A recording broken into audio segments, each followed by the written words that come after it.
Brendan, Ireland's Association for Adventure Tourism, you're still a relatively young organisation and you've been through a kind of a tumultuous first 2 or 3 years, but you've very much put the sector on the map.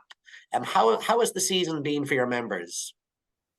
Yeah, thanks, Owen. It's been pretty positive on the whole, I would say. I mean, the feedback from members has been that thanks to, I suppose, that pent up demand and some deferred bookings as well, seeing the American market in particular perform very well, and the domestic market still, I suppose, performing to a better level than we might have anticipated in the past.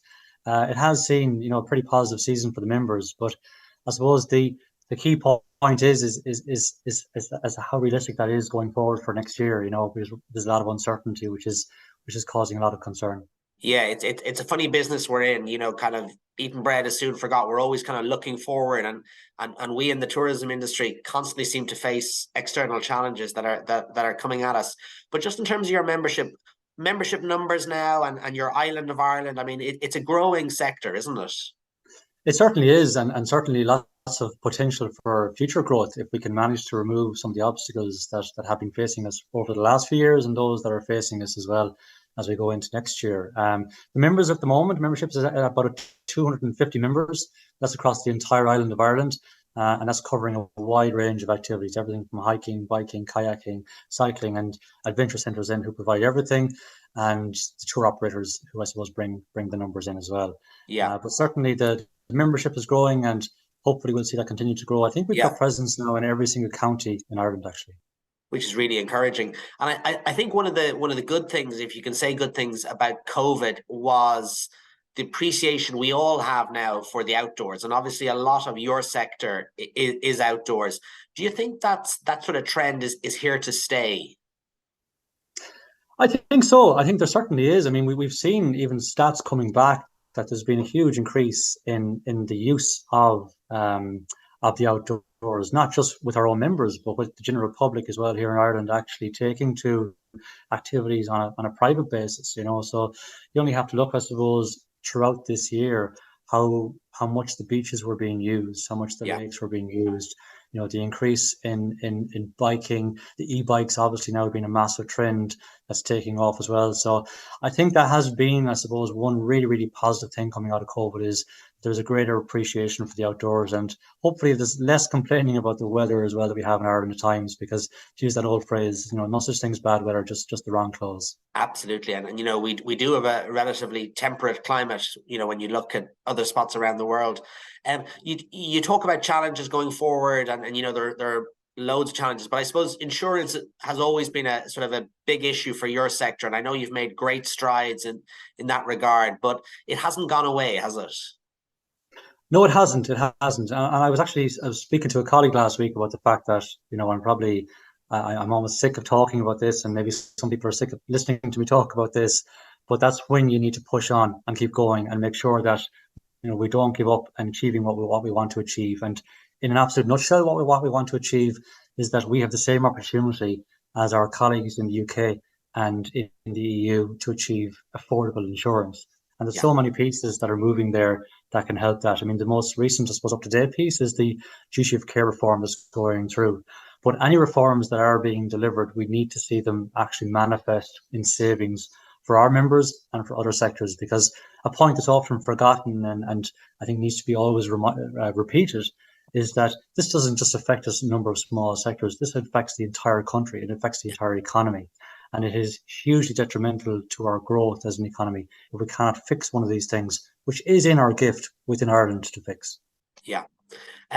One of the broader issues, I suppose, Brendan, that we're all a little bit concerned about now is the impact of government contracts for justifiable humanitarian reasons. But those government contracts are with hotels and tourism accommodation providers for refugees and asylum seekers. Is that impacting in any way on your members, or might it impact on your members going forward? It is, unfortunately, Owen, yes. And as you said there, it's an important piece for the industry to support the humanitarian crisis as it currently stands.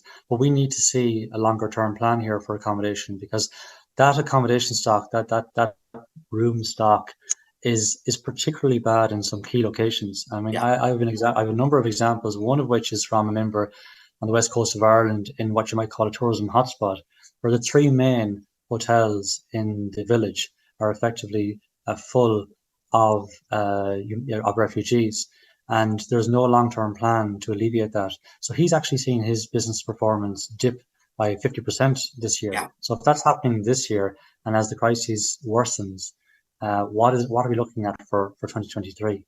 Yeah. You've got a conference coming up. I'm looking forward to it. Tell us a little bit about that. Yeah, well, it's the first time, I'm delighted to say, that we're going up to the north. So we're going to be having the conference in the Sleek Donard, just outside Newcastle in County Down. Great property. Fantastic, absolutely amazing venue, great staff there. And we're expecting over 200 delegates there on the actual Thursday. And on the Wednesday, then we're going to have a day of adventure activities. There's some fantastic local adventure activities which delegates will have the opportunity to take part in. And on the Wednesday evening, there's a local tourism and hospitality showcase with over 50 local tourism businesses exhibiting as well. So as well as that, then I suppose we're looking to, off the back of the conference as well, really optimise our presence in Northern Ireland and support the members up there. And we're doing that very much in conjunction with Tourism Northern Ireland, who we're working very closely with now as well. So really looking forward to it now. It's on the 23rd and 24th of November. So some tickets available for anybody who'd like to come along.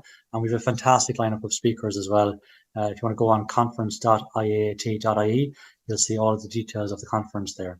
Great. And we'll stick that up on screen as well. And I'd certainly encourage people to go, because I think your sector, maybe more than other sectors, is on trend. It's growing. I mean, Ireland, I think, provides a very good adventure tourism product. And I think it's incumbent on all of us to support it. It is, and it's not only is it a very good adventure tourism product, but we feel that what we have is actually a world-class product, and something that will be a world leader. What we're trying to do as an association, working with all of our colleagues in industry and development authorities, is to get to a point where internationally we're recognized as a world leader in adventure tourism. And so even the piece that we spoke about there on insurance and things like that, when we get those types of things addressed, that's when we'll be able to fully put ourselves forward and say what we have here is second to none. Yeah, great. The association itself, I know there's you've got sustainability, if you like, at your core, and you were part of ITIC's sort of industry steering group on sustainability. But what are the other sort of plans and initiatives that the association has for next year?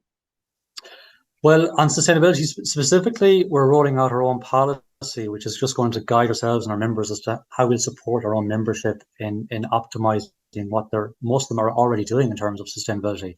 And we're looking at everything around certification and responsible suppliers and things like that.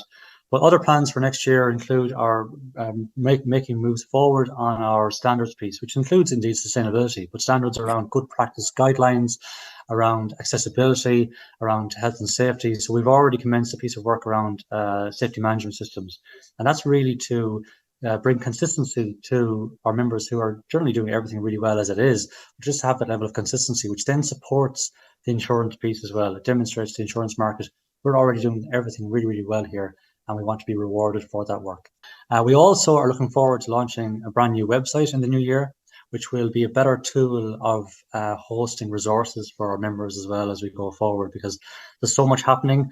We need something which can really can have everything in place for our members to access on an ongoing basis, and indeed, importantly, new members, new businesses to the sector as they join and grow as well. And then finally, I suppose the big piece of work for next year is around our strategy. We're looking to launch a new long-term strategy for the association as to how we're going to develop the sector, working with our partners, and that'll very much be in conjunction with consultation with the membership as well. So an important piece of work for the longer term as we look to address all those crises that we mentioned. Yeah, interesting times ahead. Brendan, keep up the good work and best of luck with the conference. Thanks, Owen. Thanks very much. Take care.